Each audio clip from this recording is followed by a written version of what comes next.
Hello, this is Angelia, and you're listening to or watching the podcast, Why You Do What You Do, the podcast that talks about human development and psychology to maybe help you figure out a little bit more about why you do what you do. And last time, we were talking about emotional intelligence, and how that's an acquired thing that develops as you have more experiences and experiences with people. Now, there are people who are born without it, such as narcissistic sociopaths. But there is evidence that if they get therapy, they can overcome that. So we're going to jump back into emotional intelligence. Emotional intelligence may play a part in the ability to acquire and use tacit knowledge. EI may be vital to the abilities to work effectively in teams, to recognize and respond appropriately to one's own and another's feelings. You have to be able to have feelings for other people in order for that to work. And like I say, unfortunately, usually because of cases of abuse and things, buzz off bug named Jesus. Some people don't. Some people are very selfish, and they just don't care about other people.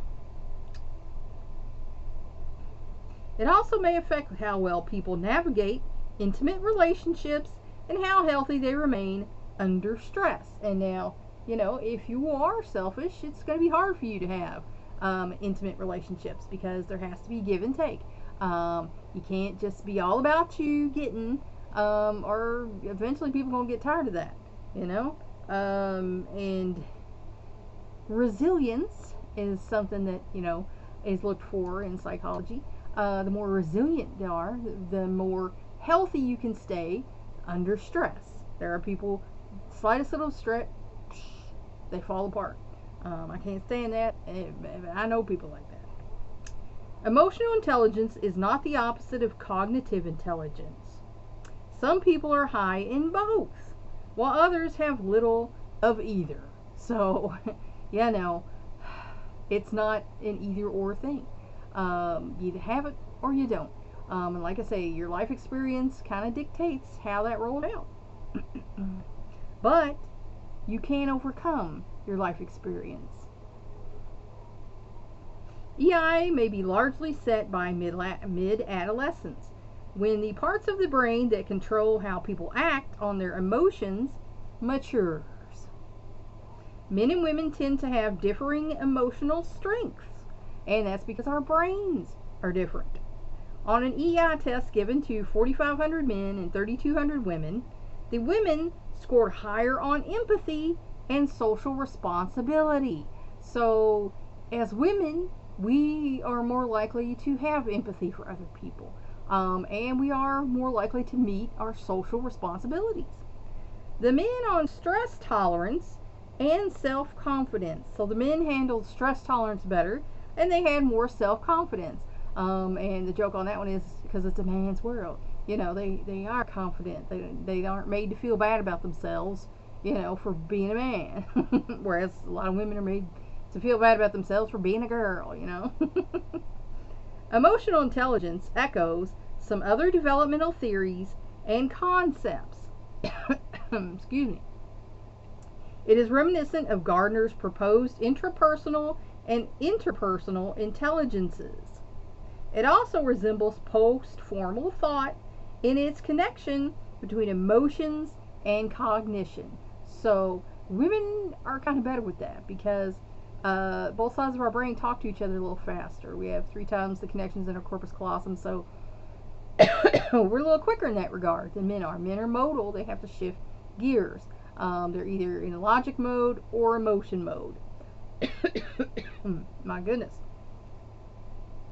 The usefulness of a certain emotion may depend on the circumstances. Anger, for example, can lead to either destructive or constructive behavior. And you always want to aim for the constructive. There's enough destruction in the world. You don't ever want to be destructive. The best thing when you're angry is to think about a way to solve the problem. How can you use it constructively? Anxiety may alert a person to danger, but also may block effective action and thinking. Because if you're anxious, that's a fight or flight response. That can protect you from danger, but it also can stop you from thinking clearly about a situation, and just having knee-jerk gut reactions and following on those. Furthermore, most of the alleged components of EI are usually considered personality traits. So, emotional intelligence can be kind of looked at as personality traits.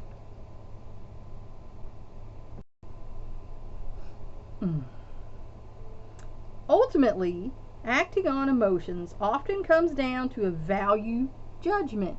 And everybody has their own value judgment. So, when you're in an emotion, it's hard to say that's right or wrong. But, I mean, there's such a thing as right thinking, which they teach in Buddhism, where you have to take yourself a step back and think about the whole situation. What is the most logical thing for everyone involved? And that's hard to do when you're in your emotions. Is it smarter to obey or disobey authority? And I feel like that all depends, don't it? To inspire others or exploit them? Well, personally, I believe you should always inspire others and you should never exploit them. I think that's, in my opinion, a person of bad moral character who exploits others for their own benefit. Emotional skills, like intellectual ones, are morally neutral. And that's in theory true. Like they say about your expectations, the actual event is not what the problem is, it's the way you feel about the event. That's the problem. So, in theory, that's true.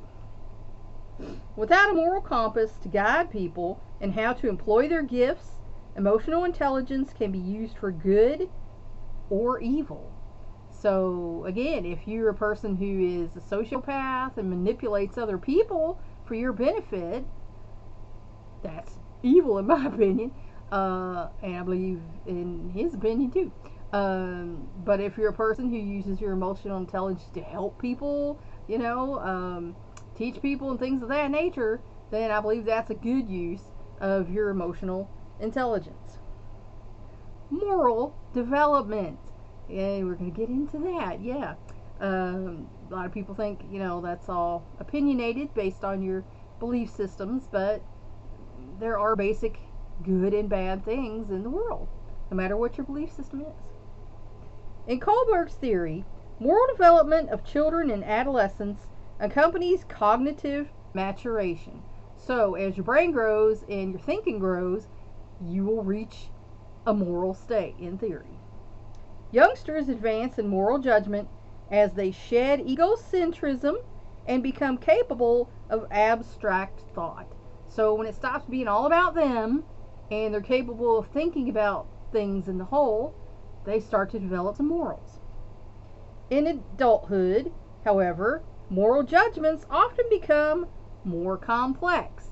And that's because people learn to lie, cheat, steal, or whatever.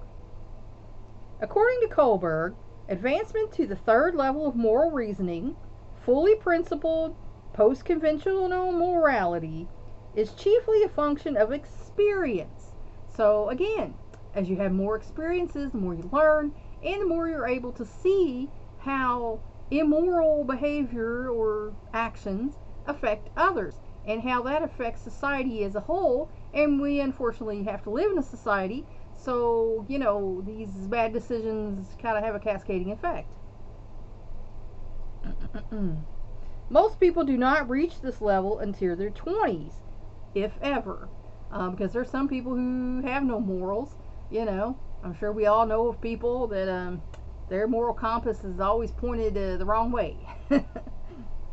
Although cognitive awareness of higher moral principles often develops in adolescence, people typically do not commit themselves to such principles until adulthood. And I'm sure we all remember there was probably a kid or two in school who's like a really good person, and we kind of looked at them, wow, they're really good. I kind of wish I thought like them. But for most people, it's not well into your 20s, if not later, that you start letting your moral compass be your guide and have it pointing the right way. Two experiences that spur moral development in young adults are encountering conflicting values away from home, as happens in college or the armed services or sometimes in foreign travel, and being responsible for the welfare of others as in parenthood. So again, more experience you have with others, the more morally you're going to develop. You get out and realize not everybody's the same. Everybody's got their own opinions and point of view, and it might be different from yours. And the more you are experienced of society, the more you're going to feel morally obligated towards your fellow man. Experience may lead adults to reevaluate their criteria for what is right and fair. And that's why if you meet like a really selfish person, they might be a loner, they might not have close friendships or family ties, because, like I say, societal experience is what helps you to evolve your thinking to not be, egocentric, and to be about, what is fair and right for everyone involved. Experience may lead adults to reevaluate their, we read that.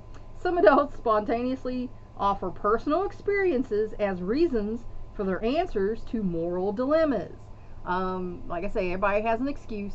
So, for example, people who have had cancer or whose relatives or friends have had cancer are more likely to condone a man stealing an expensive drug to save his dying wife, and to explain this view in terms of their own experience. Because, if you knew someone was dying and that drug was sitting there and it was too expensive for you to afford, you might be tempted to take that to save another person's life. That's a moral dilemma that they put forth in a psychology test. Because is it wrong to steal the drug and rip the druggist off who's charging 100 times more than the drug actually costs, and they tell you that in the test that they're giving you, that it only costs this much, but they're charging like 100 times more? Or is it worse to leave it there and let your wife die? And most people are wanting to save the wife, so oh my, it's so warm here. Such experiences, strongly colored by emotion, trigger rethinking in a way that hypothetical, impersonal discussions cannot, and are more likely to help people see others' points of view. Because that's what, people want to see the world as black and white, and it's not. There's shades of gray everywhere. There's exceptions to every rule, and only higher thinking will let you see that. With regard to moral judgments, then, cognitive stages do not tell the whole story. Of course, someone with thinking who is still egocentric is unlikely to make moral decisions at a post-conventional level. That's because they're not thinking at that level yet. But even someone who can think abstractly may not reach the highest level of moral development unless experience catches up with cognition. Meaning you can be really smart about that, but if you haven't had the best relationships with others and had to have compromises and things like that, you might not get there. Many adults who are capable of thinking for themselves do not break out of a conventional mode unless their experiences have prepared them for the shift. So, just because you can doesn't mean you will, especially if you haven't had a lot of experiences with other people. Furthermore, experience is interpreted within a cultural context, because all cultures are different. Oh my. Trying not to sneeze here. Oh, my sinuses are stuffy. It's over 90 degrees real feel, so it's rough. Culture and moral development. Israelis raised on a kibbutz, a collective farming or industrial settlement, are imbued with a social perspective. How do such people score on a problem such as Heinz's dilemma, which is the one we just talked about earlier, about stealing the drug for your dying wife, which weighs the value of human life against the druggist's right to charge what the traffic will bear? Interviewees using Kohlberg's standardized scoring manual ran into trouble in trying to classify the following response. The medicine should be made available to all in need. The druggist should not have the right to decide on his own. The whole community or society should have control of the drug. And see, in the answer, because these people in this kibbutz, it's all about the society as a whole. So their understanding of a druggist charging this to them, that's not acceptable. This drug belongs to the whole community, and the community should decide, how much and who gets it. So in mainstream society, that's not a reality. But in their society, that is the reality. So again, it's not all black and white. There are shades of gray everywhere.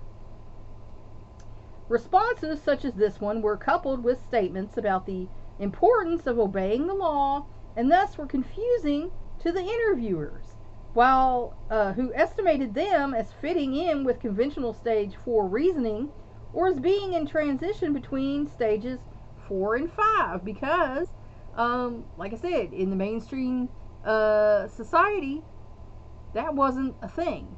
There was a yes, this is right, yes, this is wrong. They're going deeper than that. So, it was hard for them to score these people.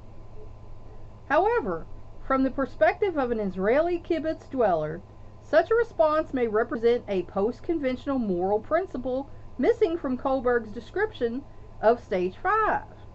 So, it actually went above and beyond the morality of that, because they're saying everyone should have control of the drug. It should be for everyone, and the society should decide, So they actually were a little ahead of the game.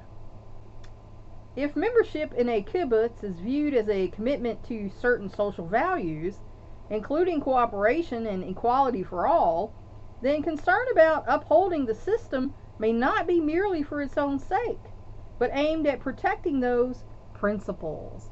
And a lot of people have problems with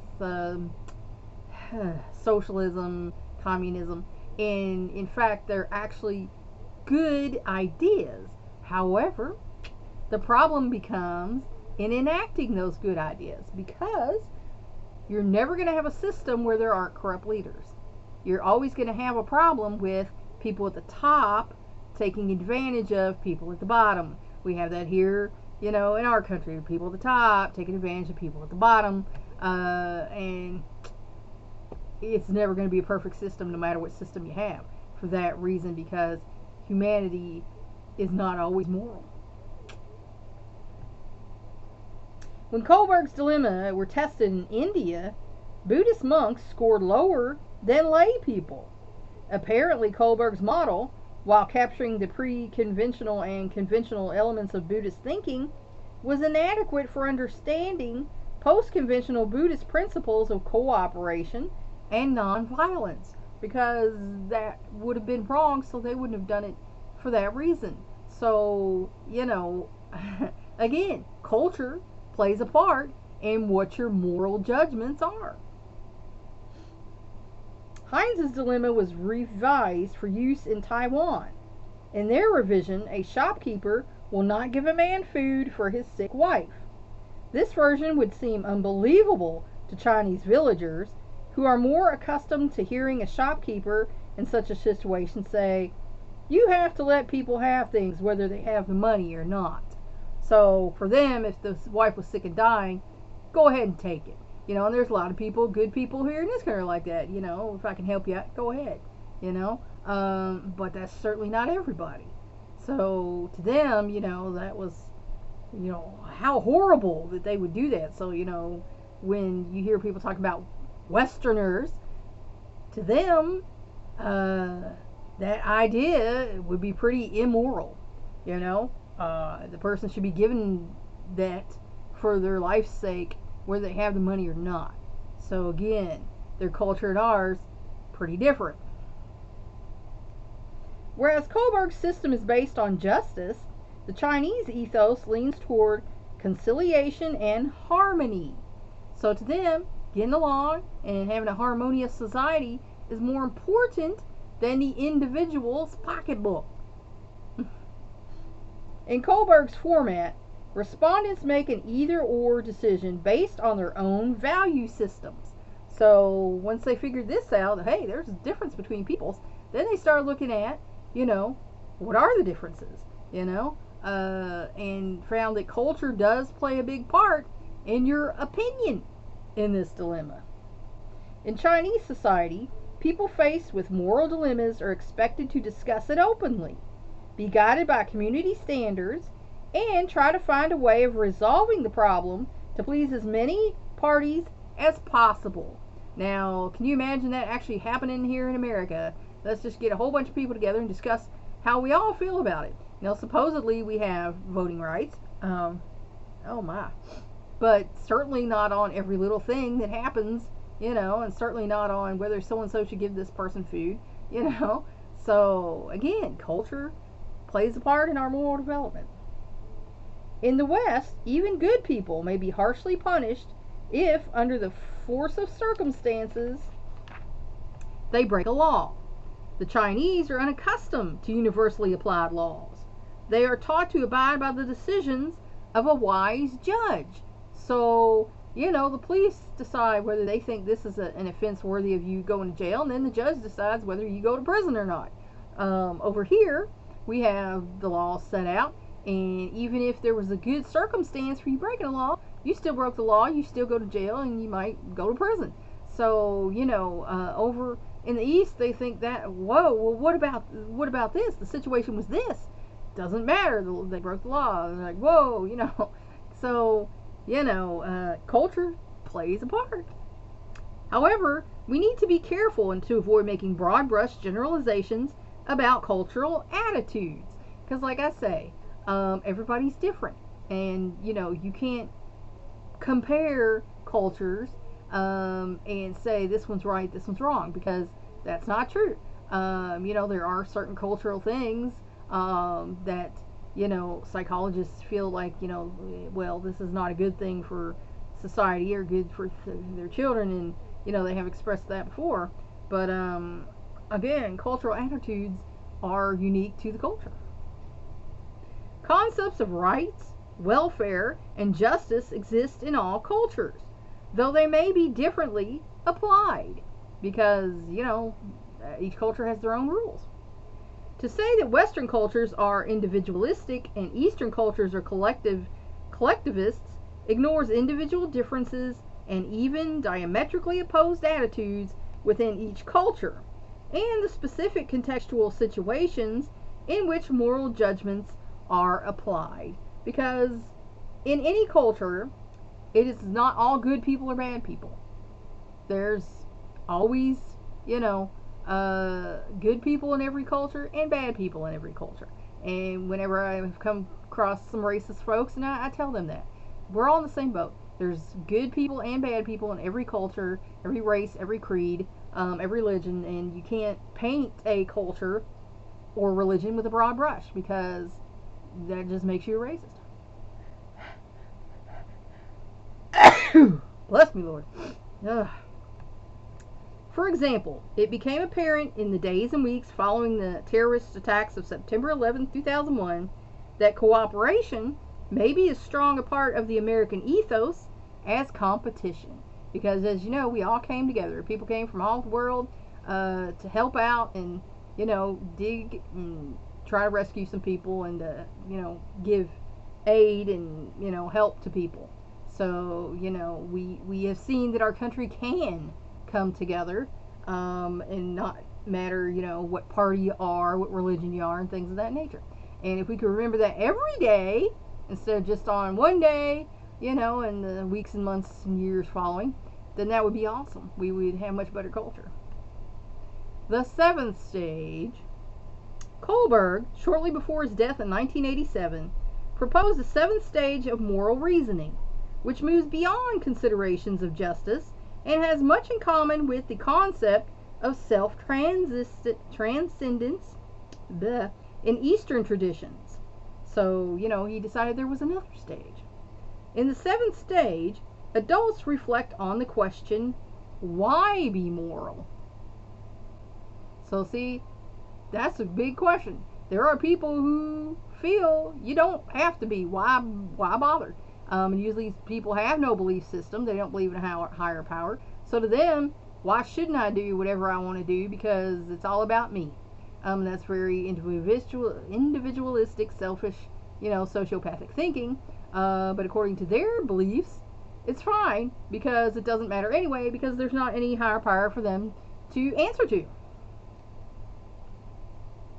The answer, said Kohlberg, lies in achieving a cosmic perspective, a sense of unity with the cosmos, nature, or God, which enables a person to see moral issues from the standpoint of the universe as a whole. And like I say, if you got no higher power, then you don't have to answer to anybody, because it's all about you. And that's why we have such a problem in the world nowadays, because we have so many people who don't believe in anything. They only believe in themselves, and that leads to, very selfish behavior. In experiencing oneness with the universe, people come to see that everything is connected, because it is. If you look at nature, and you see everything is connected. Everything is made from everything else. There are systems, there are patterns, and, if you pay attention, you can't but see it. Each person's actions affect everything and everyone else, and the consequences rebound on the doer. So, everything you do affects others. You might not think so, but it does. It's like the ripple effect. You put the drop in the water and it ripples out to the very edge of the shore. So everything you do has consequences for everyone. And again, if you believe in religion, Christianity, Buddhism, and some Hinduism, if you're smacking others, karma's gonna smack you back. So, be aware.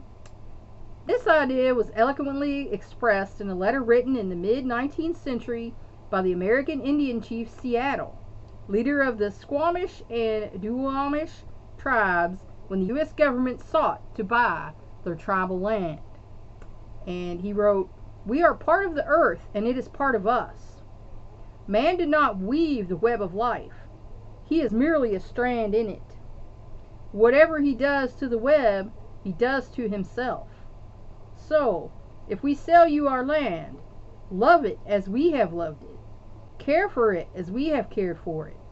As we are part of the land, you too are part of the land. We are brothers after all." And that was what Chief Seattle wrote to them. The achievement of such a perspective is so rare that Kohlberg himself had questions about calling it a stage of development, and it has had little research exploration, because in the Native American belief system, you were a part of everything. You were part of nature, and everything you did had consequences on that.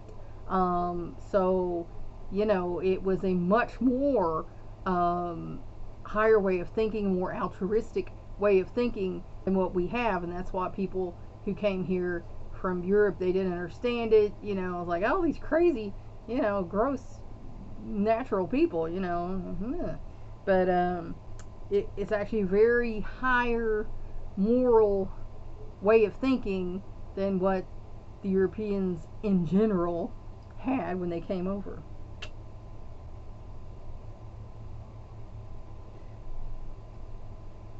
Gosh, stop this.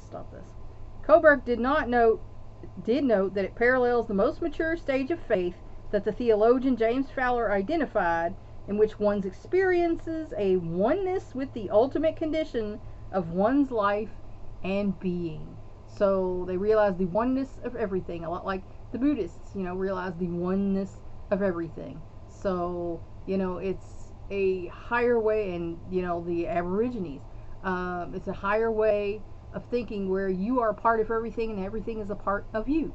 It basically takes the individual, out of the equation. You have a responsibility to everything, the one, or in Star Wars, the Force.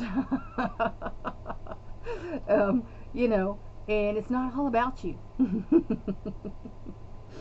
And that is where I'm going to leave you today. I hope that helped you figure out maybe a little bit more about why you do what you do. Please like and share this educational program so we can spread it around the world. If you want to help me out, subscribe to my YouTube channel. If you want to help me out even more, go to my Patreon page and become a patron. That's all for now. Until next time.